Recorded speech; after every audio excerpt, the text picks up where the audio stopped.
Hello, hello, hello. Welcome, everybody, to another episode of I.T.Y.G. So excited. Today is all about art. Not just art, but how art impacts the brain. And so this is kind of like a fun idea, because we think normally of like looking at art. But what about like the person who's making the art? Like how does their brain change from creating? So today we're going to talk about a bunch of different styles of art and ways in which creating these types of art impacts your brain. Because we all know that if we see art in the world, how that impacts us, we're just like brought into awe or brought into inspiration, or some of us are, just we laugh or we cry, elicits all types of emotions.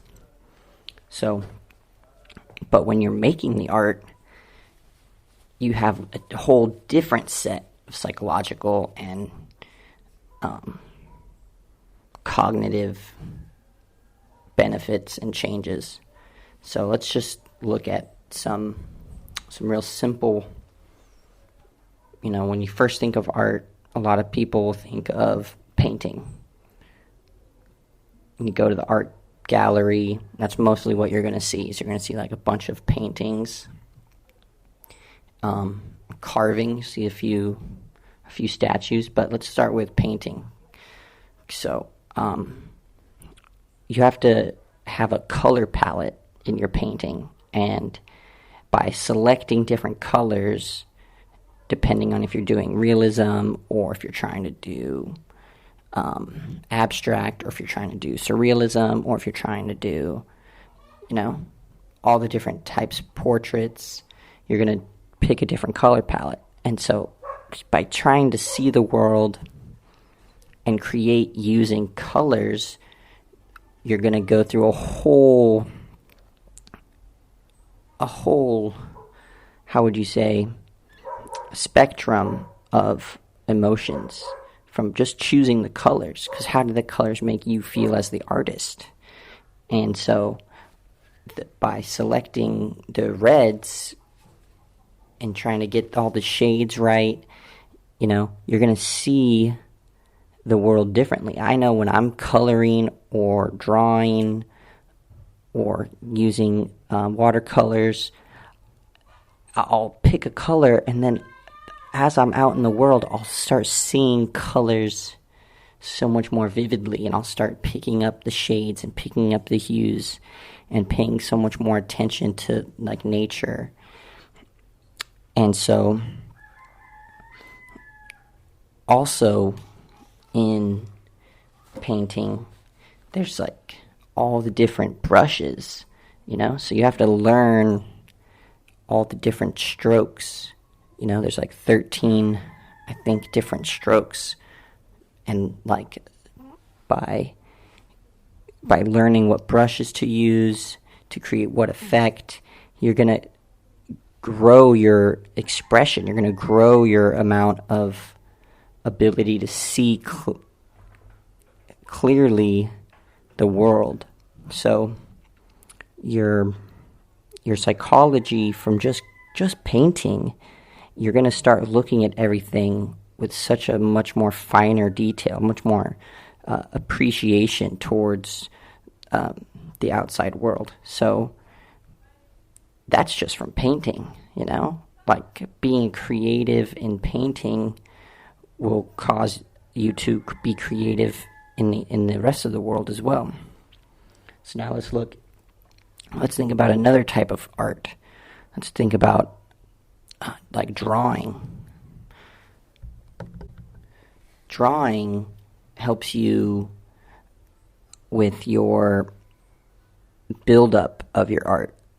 A lot of times we'll do sketches in drawing, or we'll do doodles, or we'll do not such detail. You work in the detail later as your art progresses, depending on what medium you're doing. But I could think back in college and high school. That's where my drawing really started. Some people start, elementary school. I don't know how much drawing I did in elementary school, but I can definitely remember in high school there would be times where the lectures would be dull or the subject matter was redundant, so I would just start doodling, and oh man, how time would fly and how much joy I got from just like meditating with my little doodles. And so definitely drawing is like a huge like a stress suppressant. It just definitely, I can't imagine someone super stressed out, like super angry or like frustrated, or yeah, because it's just pure relaxation. You're just like putting pencil, watching the graphite blend into the paper. Like it's so rewarding just visually. And then like as the creative process grows, you get more and more into it. So yeah, drawing and doodling, totally great. Let's go back to that other idea that we were talking about though, of carving and sculpture. There's like this huge world of like 3D form. I know when I was trying to carve wood, I was like, this looked so much easier in my mind, because like you don't realize how hard wood is until you try to carve it. You usually think, oh, I can just break this wood up pretty easy, and you think, oh yeah, knife is sharp, it'll be able to cut through this wood. Like, you got to pick the right wood. So you learn, from carving, you learn about different types of medium, from like marble, like carving marble. That's a thing that people used to do with proper tools, hammers, and they would get like these beautiful forms. So like, think about when you're creating the perfect head of an emperor out of marble. Like, think about what you're doing. You're probably have created so much before that. That's not your first piece, so you've definitely like learned how to use these tools, and like exactly what all the facial features look and feel like. So you're connecting not just like a visual, but also like a textural, and also like a 3D form. And so, and then you can carve clay. I've seen people carve styrofoam, ice, sand, cheese, fruit.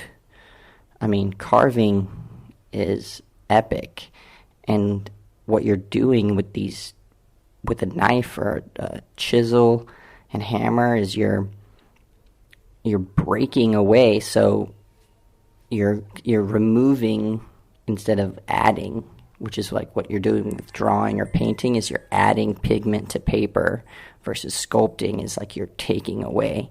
So the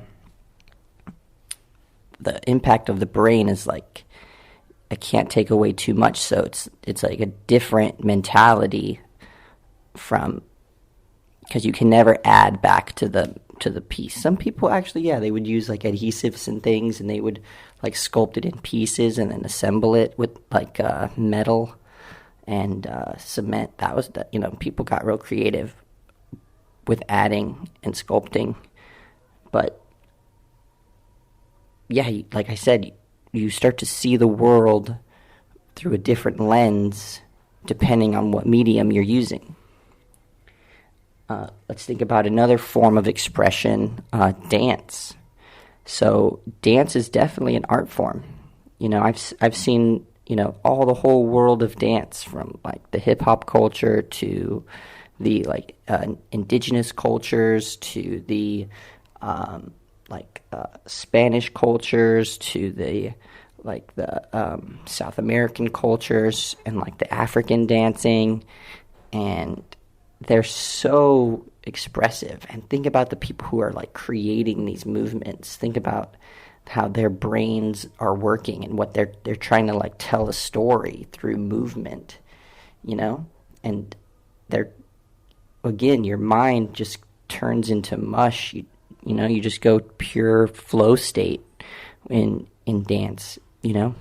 Choreography is a bit different because you have to kind of like memorize all the steps. But when you're doing like a kind of like a genre of dance, there's like a kind of a play. There's kind of like a game of it where you can't really do it wrong.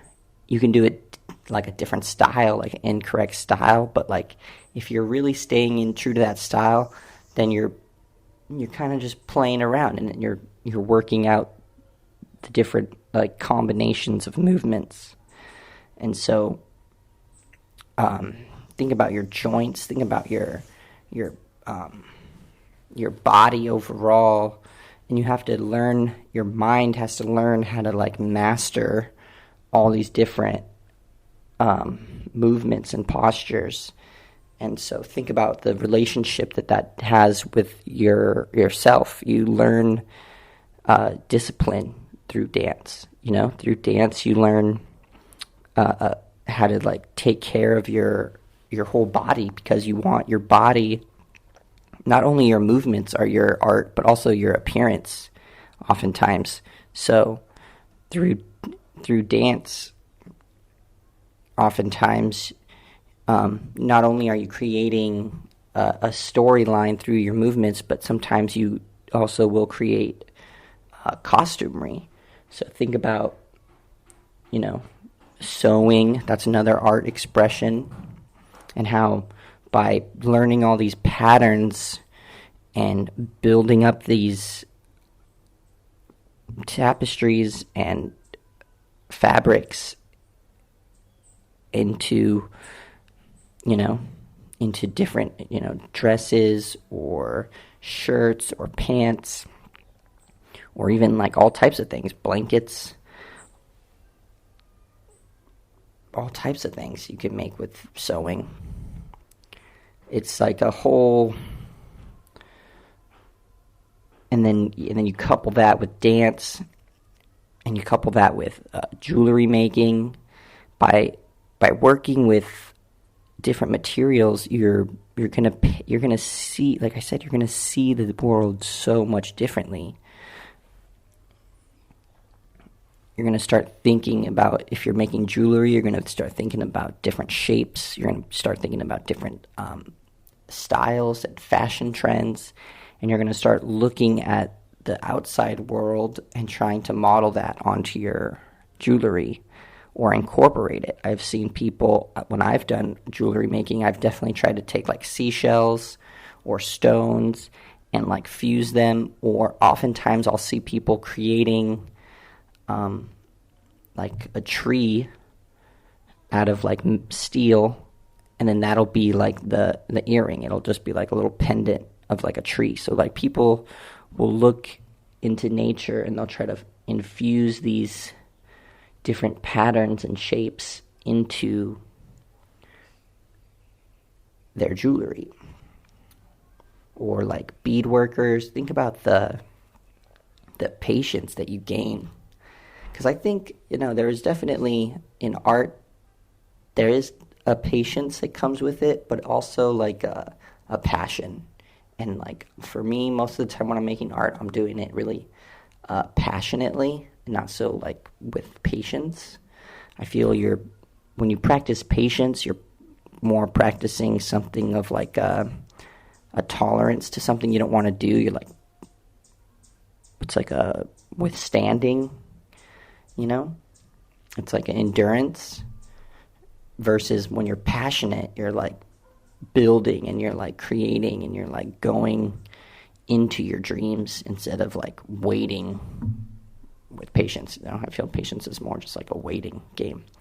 But there's definitely some patience when it comes to like jewelry and fabric and painting.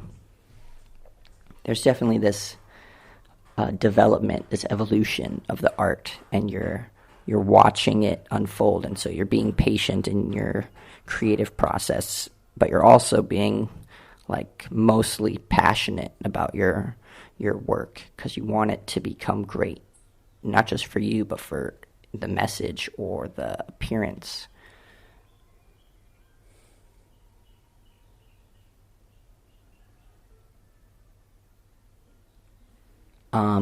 All of these things we often will take photos of. We'll do photography, and so think about all the photos that you've taken, not including selfies, but think about all the photos that you've taken and like what you're really trying to do. And now think about the people who are creating photography for like marketing, or creating photography for advertising, or creating photography for branding. These are all similar concepts, but like what they're trying to do is they're trying to stage reality. So you could either look at photography as illusion, creating illusion, or you can look at photography as like capturing a moment of pure emotion or pure excitement. Like that's how I try to do my photography, is more of like I don't really take pictures of people so much because I feel that we should be spending time with each other and not just like capturing images of each other. I mean, leave that up to like Hollywood. They take enough photos of people in an entertaining way, So I mean, if I'm going to take a picture of something, I want to take a picture of something that I can't interact with, But like people, I can interact with people, so I feel like if I'm going to take a photo, let's take it of nature. Let's take it of some scenery. Let's take it of some, big, something bigger than myself. And so, yeah, when you're creating photography, you're also being an artist. You're also trying to see the world through the lens of moments, And so, versus in videography, you're trying to capture a whole series of events that are unfolding. And so that process is like, I have not dived into that world of video. I rarely take video. I'll take video of music, or I'll take a video of protests, but I won't really take video for art. But that's a beautiful art form. Highly appreciate all those artists who are creating videographers. Thank you guys. But then there's a whole nother world of art that we all are more familiar with, the art of cooking, being a chef. And so think about when you're working with food, there are some people that make absolute masterpieces. Those like 5-star restaurants, and they serve you 2 little bites, but those 2 bites, you're so grateful that there was a second bite, because you're like, that was so good. And not only does it taste amazing, it looks really beautiful. They bring in color, they bring in nature, they bring in the plating, like that's all very sophisticated, versus even at your own home, you try to bring in color, and you try to bring in flavor, and you try to do it for community, You're trying to bring in people, the art of like people gathering, the art of community, and bringing in not only togetherness but also nutrition. So we could all be artists in the kitchen when it comes, just take some more time in the grocery store, pick out some more colorful greens, or watch a few cooking shows, or take a cooking class, and cut the vegetables in a certain way, or cut your meats in a certain way, or cut your cheese, like cut the cheese. Ridiculous. But yeah, for sure, like it's all about presentation, because and of course it's about taste. But if you can present some food in a really nice way, it's going to take the taste up to another level. That's a trip, is that they've seen that in food, the environment in which you sit in impacts the way that the food tastes.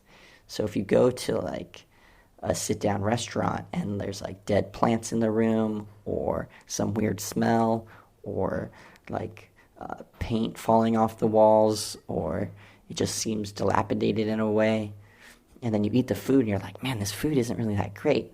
But then if you take that exact same food and just, style it a little differently, show it off in a little different way, but not adding any ingredients, just like, form, and then putting the people with a bunch of live flowers, a bunch of nice music, a really nice table, nice chairs. Like people, subjectively feel that the food is much, much, much higher quality. So, the same can be said in your own kitchen. Spice the place up a bit. Give it that extra little flair. And be the artist in your own kitchen. Because you'll get the benefits of not only the nutrition from the food, but also the psychological benefits of knowing that you've created a piece of beauty. So, definitely. Another thing that's often done by so many people, especially if they don't realize that they're doing it, is singing. So many people walk down the street singing. So many people sit in their cars and sing. People sing in the shower. People sing at church. People sing all the time. Some people never sing, but those people are missing out on a form of expression of. And so what the brain is doing is it's connecting rhythm and vibration and harmony, and playing with different words and language. And what you get from song is this, like, the same thing that you get from music, is you get this sense of like youth, or this sense of not inspiration, but you do get inspiration, but upliftment. This, I call it like a soul rise. You get this like whole body enlightenment, through song and through music, through playing music, through like creating song, through creating rhythms on the guitar, melodies on the piano. You get so much psychological benefits from knowing that you're creating a pleasant sound, And the same, you get the negative benefits from like, oh, this does not sound good at all, And so then that encourages you to like work on it and get better and play it in different places, and, and show it off to different people. And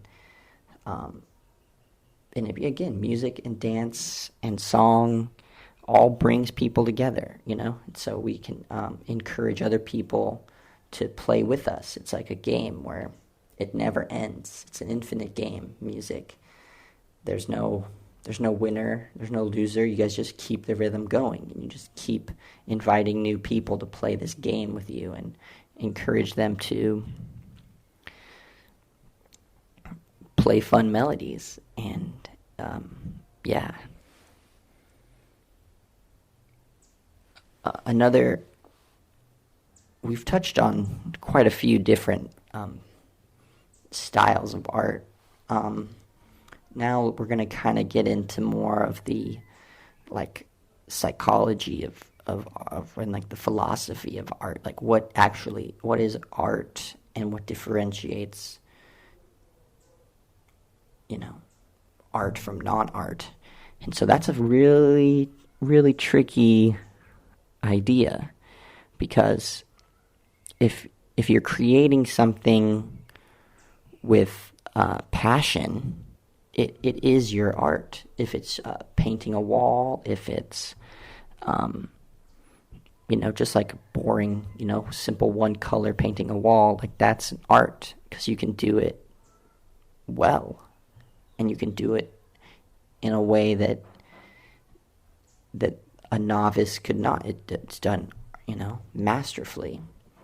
Also, if you build a lamp, or if you make a bed frame, or if you, make furniture, or if you build a house, or if you are an architect, or if you do even computer coding can be an art form. There's really nothing that can like escape the umbrella of art. It's just about the intention in which it's created. Now I saw the other day someone was an engineer, and they made a machine that folds paper into paper airplanes continuously. Like that's a piece of art. It's, some people may call it art, other people may call it a waste of engineering degree, but like realistically, it's how you interpret it is what makes something art, and also how the person creating it intended it to be. And so we're surrounded by art. We don't even realize. We take so many things for granted. And so the power of creative people and the power of artists has given us this beautiful world that we're in. Without the artists, we wouldn't have anything. We'd be stuck in the bush, pounding rocks together. Like the whole world of art has given us everything that we have today, from the good and the bad. Even war is an art. There's a famous book, The Art of War by Lao Tzu. Great philosophical text. They say that every president of the United States of America is, I don't know if they're mandated or obligated or what, but is supposed to read this book, because it gives you a perspective of warfare.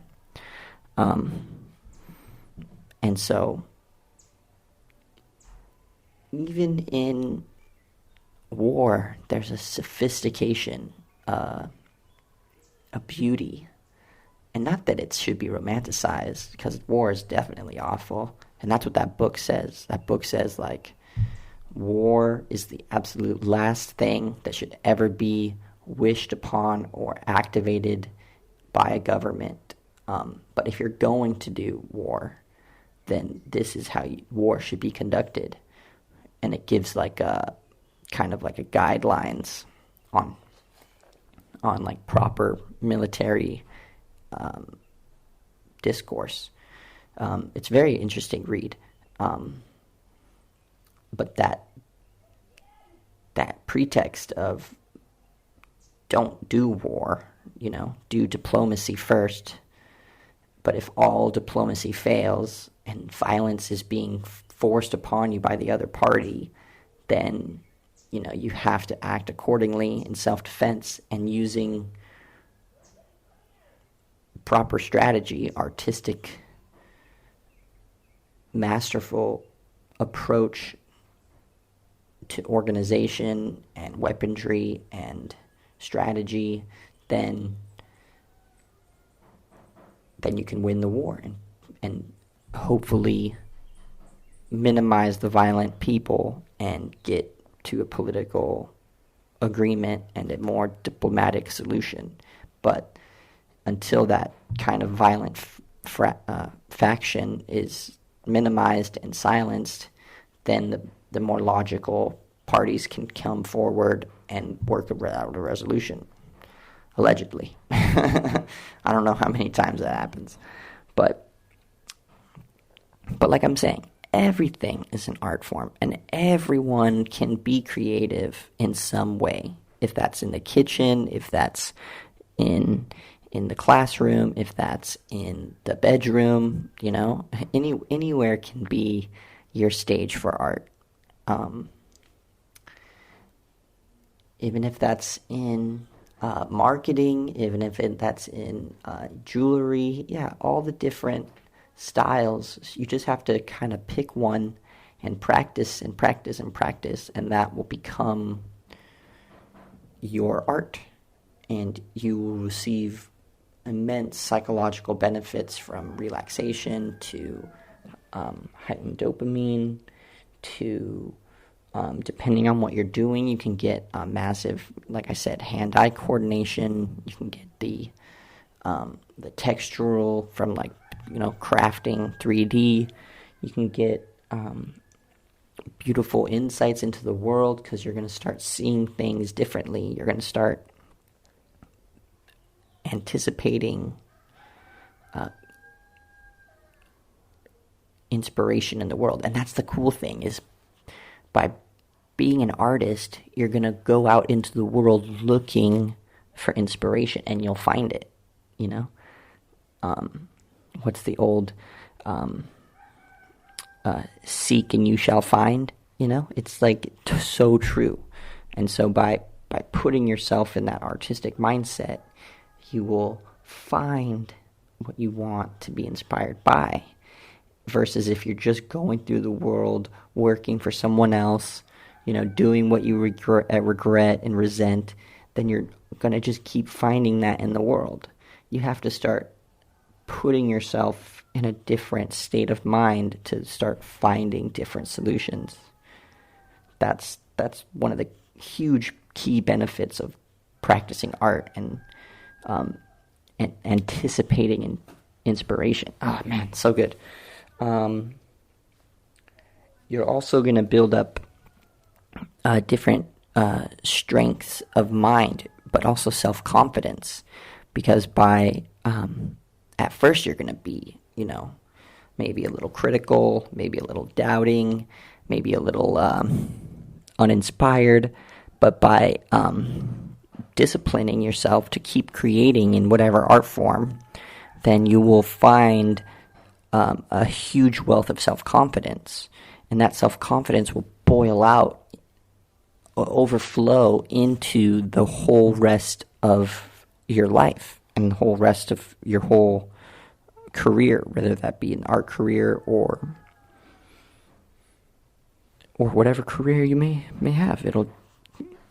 That self-confidence is never contained, always expansive. And you also learn more about yourself. By practicing art and creating art, you're going to learn more about how you see the world, and you're going to start questioning reality and questioning yourself, and you wouldn't think so much, you wouldn't be like, oh, okay, by picking up a paintbrush, I'm actually going to get closer to self-realization. But that's the reality, is that these things are difficult, and by doing difficult things, dance, song, music, photography, cooking, sculpting, painting, all these are very challenging tasks, and by doing these difficult things, you're going to learn about yourself. You're going to learn about all your pluses and minuses, and like, that's not what's advertised from art. What's advertised in art is create something beautiful or do something fun. But the philosophical, psychological benefits of personal self-discovery and self-development, those aren't really shined upon. And that's what I want to bring to the table is